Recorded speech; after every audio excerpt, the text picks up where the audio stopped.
আমরা প্রত্যেকটা ক্ষেত্রে এই জিনিসটা দেখেছি যে বিজেপি কিভাবে এই মোবাইলটাকে ব্যবহার করেই আমাদের বাংলার বুকে আগুন লাগানোর চেষ্টা করেছে। এই লড়াইটা হচ্ছে সেই ব্রিটিশদের সাথে এই বাংলাবাদী প্রত্যেকটা ব্যক্তির। ওরা পয়সা দিয়ে এত লোককে কেনার চেষ্টা করলেও ভালোবাসা দিয়ে কিন্তু আমরা সকলের হৃদয়টা দখল করতে পেরেছি। শুভেন্দু অধিকারী তো সেখানে পিঁপড়ে। শুভেন্দু অধিকারী তো নিজেই তাদেরকে বাবা বলে যে আপনি আমার জন্য, আমার ধর্মের জন্য লড়াইটা করুন, এবং বিশ্বাস করুন ওনার ঈশ্বরের নাম মোদিবাবু। যে ওয়ান্স আ ট্রেটার অলওয়েজ আ ট্রেটার। বড় সংখ্যক ফান্ডিং বিজেপির কাছ থেকে কিন্তু হুমায়ুন কবির পাচ্ছেন, এই জিনিসটা আমি অন রেকর্ড আপনাদের চ্যানেলে বলছি। আমাদের একটা দুঃখ ছিল যে সব জায়গায় হয়তো সার্কাসটা দেখতে পারি না, ওই দুঃখটা কিন্তু শুভেন্দুবাবু খুব সুন্দরভাবেই রিকভার করিয়েছেন। এই পরিস্থিতিতে দাঁড়িয়ে একদিকে এসআইআর এর নামে বহু জায়গায় এরকম ঘটনা দেখতে পাওয়া যাচ্ছে, আত্মহত্যার পথ বেছে নিচ্ছে বহু মানুষজন। সেই ছবি উঠছে, বিভিন্ন জায়গা থেকে উঠছে। শুধু যে বাংলার কথা বলবো তা না, অন্যান্য যে সমস্ত রাজ্যে হচ্ছে, মূলত যেখানে ডবল ইঞ্জিন নেই, বাংলায় প্রথম যেখানে ডবল ইঞ্জিন নেই এসআইআর হয়েছে, তারপর বিভিন্ন জায়গায় হচ্ছে। কিন্তু এই আবহের মধ্যেই বাংলায় বিধানসভা নির্বাচন, আইটি সেল কতটা তৎপর হয়ে মানুষের সামনে, মানুষের হাতের মোবাইল ফোনের মধ্যে ঢুকে গিয়ে এই বার্তাটা পৌঁছে দিতে পারছে। দেখুন, মূলত আইটি সেলের কাজ আজকের দিনে দাঁড়িয়ে আমি মনে করি যে কেউ একজন পয়সা দিয়ে হয়তো আইটি সেলকে পেশ করার চেষ্টা করছে, অর্থাৎ বিজেপি। আর আমাদের লড়াইটার ভিত বা মূলটাই কিন্তু ভালোবাসা। এবং তুমি যদি আজকে যেই দিন আমি এই ইন্টারভিউটা দিচ্ছি, তুমি যদি ফোনটা খুলে দেখো, তুমি বুঝতে পারবে যে ভালোবাসার জোর কিন্তু বাস্তবেই টাকার জোরের থেকে অনেক বেশি। এবং এটা আমি বুক ঠুকে বলি। ঠিক কদিন আগে আমরা ডিজিটাল একটা কনক্লেভ করেছিলাম, অর্থাৎ ABDJ, আমি বাংলার ডিজিটাল যোদ্ধার অন্যতম কনক্লেভ। সেটা হয়েছিল মিলনমেলা প্রাঙ্গণে। বিশ্বাস করো, সেখানে এত সংখ্যক লোকজন উপস্থিত হয়েছে এবং এত সংখ্যক লোকজন উপস্থিত হতে চেয়েছে, হয়তো তাদেরকে আমরা সেই জায়গাটুকু দিয়ে উঠতে পারিনি। আমরা এই কথা তার পরবর্তীতে দিয়েছি যে বিভিন্ন জেলা ভিত্তিক আমরা এই ক্যাম্পেইন করার চেষ্টা করব, যাতে প্রত্যেকটা ব্যক্তিকে আমরা সেই গুরুত্বটা যে দিচ্ছি সেই জিনিসটা আগামী দিনে বোঝাতে পারি। আর হ্যাঁ, এই মোবাইল ফোন, এই যে মোবাইল ফোনটা রয়েছে, এটার অনেক গুণ রয়েছে। এবার এইটা আবার কিছু ক্ষেত্রে ডিসেপটিভও। কেন বলছি এই জিনিসটা? আমি যখন আইটি সেলের স্টেট জেনারেল সেক্রেটারি, সেটা আমি ফোনটা দেখি, আমি বলছি গুণ রয়েছে এবং ডিসেপটিভও। কেন?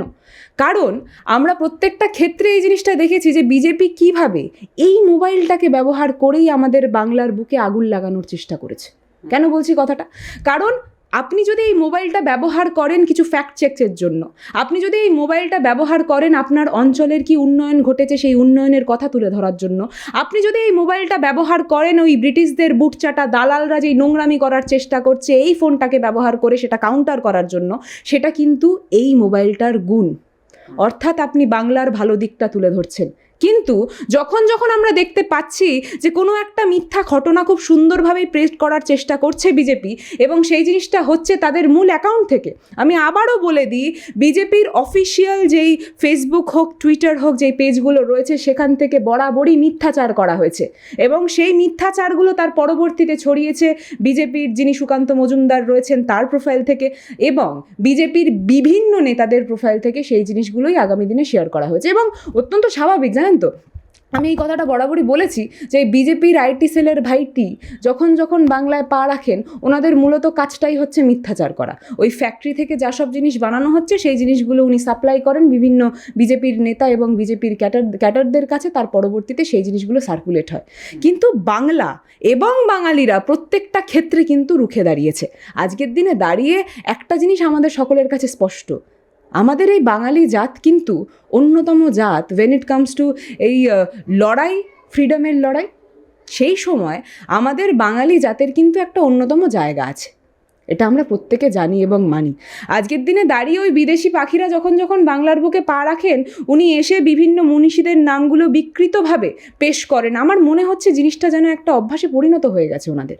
বিশ্বাস করুন, তুমি ইস্ট বেঙ্গলের সাপোর্টার হতে পারো বা মোহনবাগানের, আমি জানি না, আমি নিজে যেই দলের সাপোর্টার হই না কেন, আমার মূলত কথা হচ্ছে আমি মনে করি যে এই বাংলার মাটির দুটো ঐতিহাসিক ইস্ট বেঙ্গল এবং মোহনবাগান, অন্তত এই দুটো নাম ঠিকভাবে উচ্চারিত হওয়া উচিত, এইটা আমাদের অধিকার।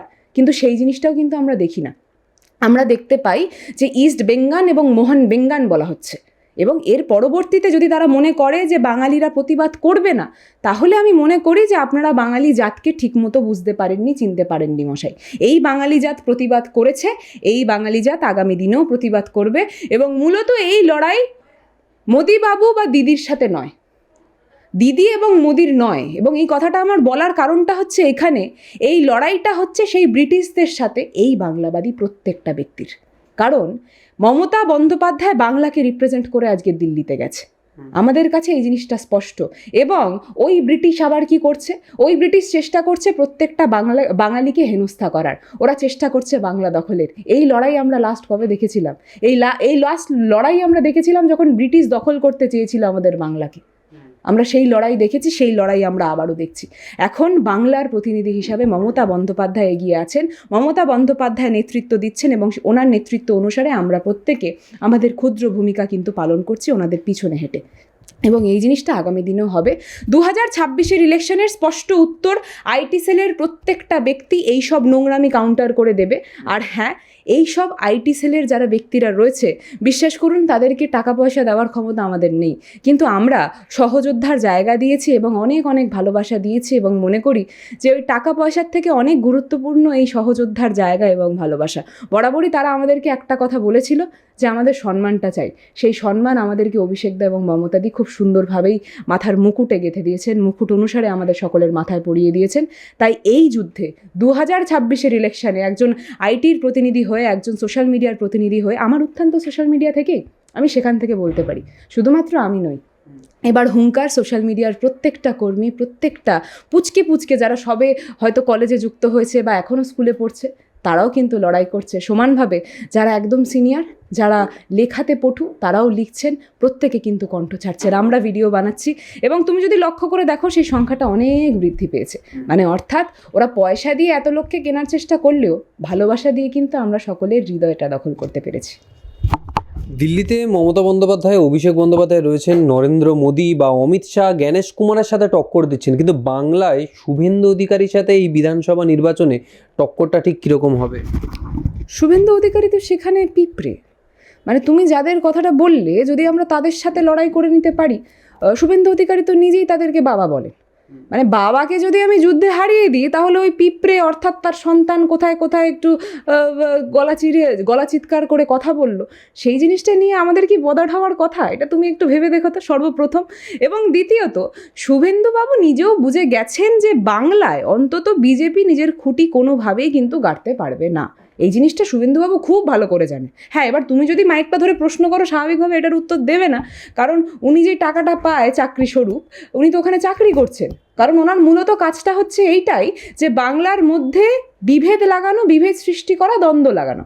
এবং তার টার্গেটটা কি? হিন্দু মুসলিম, হিন্দু মুসলিম, হিন্দু মুসলিম।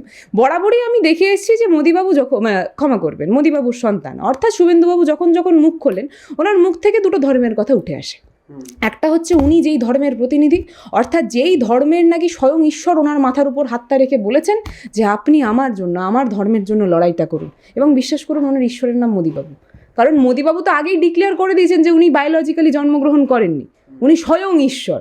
এবার সেইখানে দাঁড়িয়ে যে নিজে এইসব ভাবনায় ভোগে, তুমি মনে করো যে ওনাকে আমরা বিরোধী নেতা হিসাবে মান্যতা দিই? আমরা কেউ মান্যতা দিই না। বিশ্বাস করো, 2026-এর ইলেকশনের রেজাল্ট বেরানোর পরবর্তীতে শুভেন্দু অধিকারীকে সম্ভবত রাঁচি যেতে হবে, এবং আমাদের হয়তো একটা এক্সট্রা খরচা হবে, কারণ ওই মিষ্টির প্যাকেটটা আমাদেরকে অন্তত শুভেন্দু অধিকারীকে পৌঁছানোর জন্য রাঁচি অবধি সেই জিনিসটা পাঠাতে হবে। কেন বলছি? রাঁচির কোন জায়গাতে শুভেন্দু অধিকারী থাকবে সেই জিনিসটা আলাদা করে কি আমার ভেঙে বলা প্রয়োজন? আশা করছি তোমরা বুঝতে পারছো। কারণ ওনার মানসিক অবস্থা সেই জায়গায় দাঁড়িয়েছে। কদিন আগে একটা ফাইল পেশ হলো, সেই ফাইলের মধ্যে আমাদের ভারতবর্ষ থেকে শুরু করে গোটা ওয়ার্ল্ড জুড়ে বিভিন্ন নেতাদের কিছু কিছু দৃশ্য আমরা দেখতে পারলাম। তার মধ্যে কিন্তু যেই ব্যক্তিটা রামচন্দ্রের দূত হিসাবে নিজেকে পেশ করেন, ওনার নামটাও আমরা দেখলাম, ওনার মুখটাও আমরা দেখলাম। এবার বিশ্বাস করুন, ওই ফাইল নিয়ে আমি বিস্তারিত কথা এখানে বলতে চাই না, কিন্তু মূলত আমরা এই দৃশ্য যখন দেখছি, মানুষ তো যেটা দেখে একটু হলেও তাদের মাথায় গেঁথে যায়। যখন দেখতে পাচ্ছি যে ওই 56 ইঞ্চির কথা, ছাতির কথা উনি কতবার না বলেছেন, সেই 56 ইঞ্চির ছাতি যখন ওখানে সামনে দাঁড়িয়ে নৃত্য প্রদর্শন করছে, তখন কোনো ক্ষেত্রে কি আমাদের ভারতবর্ষের নাগরিক হিসাবে মাথাটা নত হয়ে যায় না? চোখটা, আমরা কি চোখে চোখ মিলিয়ে আর কোনো দিন কথা বলতে পারবো? এই জিনিসটা তুমি একবার ভেবে দেখো। আমি জানি না, আমি জানতে চাই না সেই ফাইলটার ব্যাপারে, আমি তাই জন্য ফাইলটার নাম এখানে পেশ করছি না। আমি সেই জিনিসটার সেই কন্ট্রোভার্সির মধ্যে ঢুকতে চাই না। কিন্তু মূলত যখন একটা ভিডিও বা এই গোটা দৃশ্য গোটা বাংলাবাসী, ক্ষমা করবেন বাংলাবাসী শুধু নয়, গোটা ভারতবাসী দেখছে, গোটা দেশ জুড়ে বিভিন্ন জায়গার লোকজনরা দেখছে, ওরা তো দেখতে পাচ্ছে যে যারা বুক চিতিয়ে এত কথাই না বলে, তারা কিভাবে ট্রাম্পের সামনে নৃত্য করে। এটা তো আমরা দেখতে পাচ্ছি। তাহলে এটাই হয়তো তাদের বন্ধুত্ব, এবং এটাই হয়তো ওই যে বারবার বিদেশ যাওয়ার বিশেষ কারণ। আজকে আমার মূলত কথা হচ্ছে যে আমি বরাবরই একটা কথা বলেছিলাম যে বিজেপি হচ্ছে নারী বিদ্বেষী। বিশ্বাস করো, বারবার প্রমাণিত হচ্ছে। তাই আজকের দিনে দাঁড়িয়ে এরা যখন নিজের মুখ থেকে এইসব নারী সুরক্ষার গুলগপ্প মারে না, কেমন জানি মনে হয় স্বয়ং রাবণ রাম নাম জপ করছে। এবং এই দৃশ্য হয়তো কলিযুগে দেখার একবার না একবার ছিল, তাই জন্যই আমরা দেখছি।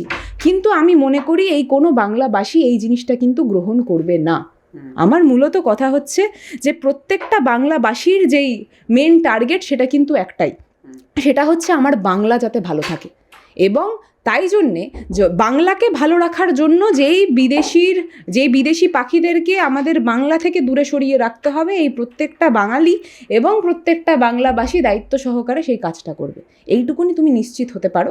এবং এই লড়াইটা আমি আবারও বলছি, এটা শুধুমাত্র তৃণমূলের নেত্রী মমতা বন্দ্যোপাধ্যায় সেখানে দাঁড়িয়ে লড়ছে নয়, এটা হচ্ছে এই বাংলার এক কন্যা, এক অগ্নিকন্যা সেখানে দাঁড়িয়ে লড়াইটা করছে। এবং সেই অগ্নিকন্যার নাম মমতা বন্দ্যোপাধ্যায়। এইভাবেই তুমি গোটা বিষয়টা দেখো। উনি একজন বাঙালি, উনি একজন এই বাংলা মাটির সন্তান, তাই উনি লড়াই করে প্রত্যেকটা বাংলাভাষীর অধিকার তাদের হাত পর্যন্ত নিয়ে আসছেন। একদিকে বললে হিন্দু মুসলিম সাম্প্রদায়িক দাঙ্গার কথা, তা এই পরিস্থিতিতে দাঁড়িয়ে আপনাদেরই দলের একজন নেতা বিধায়ক ভরতপুরের হুমায়ুন কবির নিজের দল তৈরি করলেন এবং মঞ্চ থেকে বলছেন যে মমতা বন্দ্যোপাধ্যায় বলেছিলেন, তাই আমি হিন্দু ভাইদের কষ্ট দিয়ে এই কথা বলেছি। এবং এই মুহূর্তে দাঁড়িয়ে আইএসএফ বা সিপিএমের সাথে একটা জোট পরিস্থিতিও হতে পারে নির্বাচনের সময়। গোটা বিষয়টাকে কিভাবে দেখছেন এই হুমায়ুন কবির, আইএসএফ এবং সিপিএমকে? দেখুন, আমি একটা কথা বলতে চাই যে ওয়ান্স আ ট্রেটার অলওয়েজ আ ট্রেটার, এটা একদম স্পষ্ট কথা। মানে একবার যে মীর জাফর, সে কোনোদিনই আর বন্ধু হতে পারে না। এইটা আমরা হাস্যকর চিত্রে এইভাবেও বহুবার বলেছি। একবার যে শুভেন্দু, সে কোনোদিনই আর বন্ধু হতে পারে না, সে কোনোদিনই আর বন্ধু নয়। এবং সেই সমান দৃশ্যটা আমরা দেখতে পারলাম হুমায়ুন কবিরের ক্ষেত্রেও। আজকের দিনে দাঁড়িয়ে উনি মঞ্চে দাঁড়িয়ে বিভিন্ন কথা বলছেন ঠিকই, কিন্তু যখন হুমায়ুন কবির বা শুভেন্দু অধিকারীকে নিয়ে আমাকে কেউ প্রশ্ন করেছে, আমি একটা উত্তরই দিয়েছি, একজন হিন্দু জাতির কথা বলতে এসছেন নাকি, অর্থাৎ শুভেন্দু অধিকারী, এবং আরেকজন দাবি করছে যে উনি নাকি মুসলিম ভাইদের পাশে দাঁড়াবেন, মুসলিম ভাইদের উনি সব কিছু করে দেবেন। আমার কথাটা হচ্ছে, এই হিন্দু এবং মুসলিমের মাঝখানে আমরা মনুষ্যত্বটা কোথাও হারিয়ে ফেলছি নাকি? আমাদের মূলত কথা এখানে। এবং ওই মানুষদের, অর্থাৎ যেই ব্যক্তি কোনোদিন হিন্দু মুসলিম শিখ ইসাই এই ভাগে কাউকে ভাগ করেনি, সেই ব্যক্তিটার নাম মমতা বন্দ্যোপাধ্যায়। যেই ব্যক্তিটা প্রত্যেকটা কন্যা সন্তান, আমি আবারও বলছি, প্রত্যেকটা কন্যা সন্তান মানে নিজেদের ওই ধর্মীয় জায়গাটাকে অনেকটা দূরে সরিয়ে রেখে নাগরিক কন্যা সন্তান, অর্থাৎ এই বাংলার মাটির যেই প্রত্যেকটা অধিকারী সন্তান, সেই সন্তানদের হাত পর্যন্ত কিন্তু তাদের অধিকার পৌঁছে দিয়ে এসছেন মমতা বন্দ্যোপাধ্যায়, কোনো বিভাজন ছাড়া। তাহলে আজকে আমরা যদি একটা কথা বলি যে আমরা বাংলাকে একটা জায়গায় স্ট্যান্ড করাবো, সেইটা আমাদেরকে স্ট্যান্ড করাতে গেলে তখন কি হিন্দু মুসলিম শিখ ইসাইয়ের লড়াই করলে চলবে? এইটা একবার ভেবে দেখুন। এই জিনিসটা আমি বিশ্বাস করি যে যেইভাবে হুমায়ুন কবির, বা উনি তো হুমায়ুন কবির তো এখন বিজেপির আরেক সন্তান, এই জিনিসটা সকলের কাছে স্পষ্ট হয়ে গেছে। কারণ একটা বড় সংখ্যক ফান্ডিং বিজেপির কাছ থেকে কিন্তু হুমায়ুন কবির পাচ্ছেন, এই জিনিসটা আমি অন রেকর্ড আপনাদের চ্যানেলে বলছি। আমার কোনো দ্বিধা নেই জিনিসটা বলতে। এবং মূলত তারা চেষ্টা করছে যে একজন হিন্দু সম্প্রদায়ের ভোটটা কাটুক, আর একজন মুসলিম সম্প্রদায়ের ভাইদের ভোটটাকে যদি ট্রান্সফার করে, তাহলে আমরা তৃণমূলকে কোনো কেন্দ্রিক অসুবিধায় ফেলতে পারবো। কিন্তু কি জানেন তো, আমি আবারও স্পষ্ট করে দিতে চাই, বাংলা এবং বাঙালি অর্থাৎ এই মাটিতে যেই প্রত্যেকটা ব্যক্তি বসবাস করে, এখানে আমি বাঙালি বলতে প্রত্যেকটা ব্যক্তির কথা বলছি যারা বাংলা ভাষায় কথা বলে, যারা জন্মের পরবর্তীতে এই বাংলা মাটিতে যারা জন্মগ্রহণ করেছেন এবং তার পরবর্তীতে এই বাংলা মাটিটাকেই কিন্তু মা বলে ডেকেছেন বা আম্মি বলে ডেকেছেন। এবং আমার মূলত কথাটা হচ্ছে সেখানে আমরা কোনোদিন বিভাজনের রাজনীতি করিনি, কোনো দিন আমরা করিনি। আমরা প্রত্যেকটা ব্যক্তির মুখে কিন্তু হাসি ফোটানোর চেষ্টা করেছি, ব্যক্তিকেন্দ্রিক হাসি ফুটেছে প্রত্যেকটা মুখে। সেখানে কিন্তু কোনোদিনই এই বিভাজনের জায়গা নেই। এবং তুমি যদি আমাদের জায়গাটাকে অনেকটা দূরে সরিয়ে রেখে আমাদের কনস্টিটিউশন অফ ইন্ডিয়ার কথাও বলো, সেই কনস্টিটিউশনে কি কোনো কেন্দ্রিকভাবেই এই ধর্মীয় কথাটা খুব স্পষ্টভাবে উল্লেখ করা হয়েছে? না। আমরা বরাবরই একটা জিনিস জানি যে সেখানে প্রত্যেকটা ধর্মের ব্যক্তি একটা ছাদের তলায় যখন খুব সুন্দরভাবেই বাস করবে, সেটাই আমার ভারতবর্ষ। এবং এইভাবেই কিন্তু আমরা ছোটবেলা থেকে বড় হয়েছি, এই কথা শুনেই আমরা বড় হয়েছি। তাই আজকের দিনে দাঁড়িয়ে একটা বিজেপির বড় সংখ্যক টাকা নিজের পকেটে গোজার পরবর্তীতে সে যদি মনে করে একটা বড় সংখ্যক মুসলিম ভাইদের ভোট তাদের নিজের দিকে তারা নিয়ে আসবেন, তাহলে আমি মনে করি যে সেই ভাইদেরকে আপনি বড্ড বোকা ভাবছেন। সেই ভাইরা এতটা বোকা নয়। সেই ভাইরা জানে যে কোন ব্যক্তিটা আমাদের জন্ম থেকে মৃত্যু পর্যন্ত প্রত্যেকটা ক্ষেত্রে পাশে থেকেছে, আর কোনো বিভাজন ছাড়া, অর্থাৎ কোনো ধর্মীয় বিভাজন ছাড়া। আর আমি স্পষ্ট করে দিতে চাই যে জামাটা পরেন, সেই জামাটা কে সেলাই করেছে সেটা কি জিজ্ঞেস করতে যান সেই যিনি সেলাই করেছে, যিনি স্টিচ করেছে, উনি হিন্দু ধর্মের নাকি মুসলমান ধর্মের? শুধুমাত্র তাই কেন, যখন আপনাদের হসপিটালে আপনি ভর্তি, যখন আপনার রক্তের প্রয়োজন পড়েন, কোনো দিন তো জিজ্ঞেস করেন না যে রক্তটা কোনো হিন্দু ভাইয়ের নাকি মুসলিম ভাইয়ের? কারণ সেই মুমেন্টে আপনার যেটা মূলত জায়গা হচ্ছে, না আমাকে জীবনটা বাঁচাতে হবে। তাই সেখানে আপনার মধ্যে কোনো ধর্মীয় বিভাজন কেউ আনতে পারে না। কিন্তু তার পরবর্তীতে যখন আমরা দেখতে পাই যে একটা থালায় খাবার রেখে আপনিও খাবেন আমিও খাবো, সেখানে কোনো একটা বিদেশি পাখি এসে আপনার কাছে ফুসফুস করে বলে দিয়ে যায় যে না না, খাবারটা তো তোমার পুরো খাওয়ার যোগ্য, তাহলে কেন তুমি সেই ভাইটাকে ভাগ করবে? তুমি জিজ্ঞেস করো তো সেই ভাইটা কোন ধর্মের। বা আজকের দিনে দাঁড়িয়ে মূলত এরকম একটা জায়গায় পরিণত হয়েছে বা পরিণত করার চেষ্টা করছে বিজেপি, যে তোমার আর তোমার বান্ধবীর মধ্যে যদি কোনোদিন কোনো ঝগড়া হয়, সেখানেও তারা স্পষ্ট করতে আসবে, তোমার কানে এসে বলবে আচ্ছা তুমি একটু বলো তো তোমার বান্ধবী কোন ধর্মের। যদি অন্য ধর্মের হয় তাহলে সেই ধর্মের লোকজন কিন্তু তোমার ভালো চায় না। মূলত এই জায়গায় পরিণত করার চেষ্টা করছে বিজেপি। কিন্তু এই বাংলার মাটি কি কোনোদিন এই জিনিসটা সহ্য করবে? কোনোদিনই করবে না। ঠিক কদিন আগে বইমেলা গেল, আমি বরাবরই একটা কথা বলেছিলাম, এই বাংলার পেটে শিক্ষা আছে এবং ওই হর ঘর মে আব এক হি নাম, এই গানগুলো যখন চালিয়ে একটা বড় সংখ্যক লোকজনদেরকে নাচানোর চেষ্টা করে বিজেপি, সেই ভিড়ের থেকে অনেক বেশি ভিড় বইমেলায় হয়েছে। বিশ্বাস করুন, একটা জায়গা থেকে আরেকটা জায়গায় যেতে আমার আধ ঘন্টা লেগে গেছে, একটা প্রান্ত থেকে আরেকটা প্রান্ত। জাগো বাংলা স্টল থেকে বেরিয়ে ওই 4 নম্বর গেট পর্যন্ত আসবো, সেখানেই এত মানুষজন ঘিরে ফেলেছে, এত মানুষজন সেখানে উপস্থিত হয়েছে যে আমাদের সেখান থেকে ওইটুকুনি রাস্তা কভার করতে আধ ঘন্টা লেগেছে, 30 মিনিটস। এবং দিস ইজ বেঙ্গল। এবং বাংলার কোনো ব্যক্তি কিন্তু এইসব গুলগপ্প শুনে মোহিত হন না। এবং বাংলার কোনো ব্যক্তি শুভেন্দু অধিকারীর হাত তুলে নাচ দেখে হয়তো এন্টারটেনড হন ঠিকই, অর্থাৎ এখন কিন্তু দেখবেন সার্কাস সেইভাবে হয় না, তো সার্কাসের জোকার কেউ দেখা যায় না। তো সেখানে দাঁড়িয়ে কেউ যদি হাত তুলে নাচ ফাচ করেন, এইসব গুলগপ্প মারেন, আমরা একটু শুনবো না বলুন তো? তো সেই দৃশ্য কিন্তু আমরা শুভেন্দু অধিকারীর দেখি। এবং বিশ্বাস করুন, ওই যেই আমাদের একটা দুঃখ ছিল যে সব জায়গায় হয়তো সার্কাসটা দেখতে পারি না, ওই দুঃখটা কিন্তু শুভেন্দুবাবু খুব সুন্দরভাবেই রিকভার করিয়েছেন ওনার নৃত্য প্রদর্শনীর পরবর্তীতে। তাই অনেক ধন্যবাদ শুভেন্দুবাবু। আর আগামী দিনে 2026-এর পরবর্তীতে আমরা একটা জায়গায় স্পষ্ট যে এই নৃত্যশিল্পী বা এই যে ব্যক্তিটা যিনি ব্যঙ্গাত্মকভাবে এত কথাই না বলেন, উনি বেশ ট্যালেন্টেড। মানে উনি নিজেই কমেডিয়ান, উনি নিজেই নৃত্যশিল্পী, উনি নিজে আবার গানও করেন, উনি আবার নিজে ভগবানের দূত। মানে এত কিছুর কম্বিনেশন এই আমাদের বাংলার মাটির কোনো একটা সন্তানের মধ্যে আছে, এই জিনিসটা খুঁজে পাওয়া যায় না, এটা শুভেন্দু অধিকারীর মধ্যে আছে। মানে সব বদগুণগুলো যদি নিয়ে একটা কোনো ব্যক্তি ক্রিয়েটেড হয়, সেই ব্যক্তিটার নাম শুভেন্দু অধিকারী। এবং খুব সুন্দরভাবেই কিন্তু শুভেন্দু অধিকারীকে একটা সুন্দর জায়গায় বসিয়েছেন বিজেপি, কারণ বিজেপির মূল চিত্রটাই এটা। দেখবে সব কন্ট্রোভার্সিয়াল ব্যক্তিদেরকে নিয়ে তারা বিজেপিতে নিয়ে আসে। ঠিক কদিন আগে একজন ব্যক্তিকে নিয়েও টানাটানি হচ্ছিল, ওনার নামটা আমি এখানে নিতে চাই না, সম্ভবত দীপঙ্কর নাম। তার পরবর্তীতে আরজি করের সময় উনি কী সব কথা বলেছিলেন মেয়ে সেজে, এবং সেই জিনিসটা নিয়েও বেশ কন্ট্রোভার্সি হচ্ছিল, তার পরবর্তীতে ওনাকে নিয়ে আসে। এটা বিজেপি মানেই আপনি বেশ কন্ট্রোভার্সির কোনো একটা আড্ডা চান, বিজেপির কাছে চলে যাবেন। কোনোদিন যদি কন্ট্রোভার্সির অভাব হয়, আমরা আগে জানতাম যে কোনো একটা ব্যক্তি, ওনার কাছে গেলে কন্ট্রোভার্সি পাবো। এখন হচ্ছে সেটা একটা দল, অর্থাৎ বিজেপি। কন্ট্রোভার্সি চাই, বিজেপির কাছে চলে যাবে।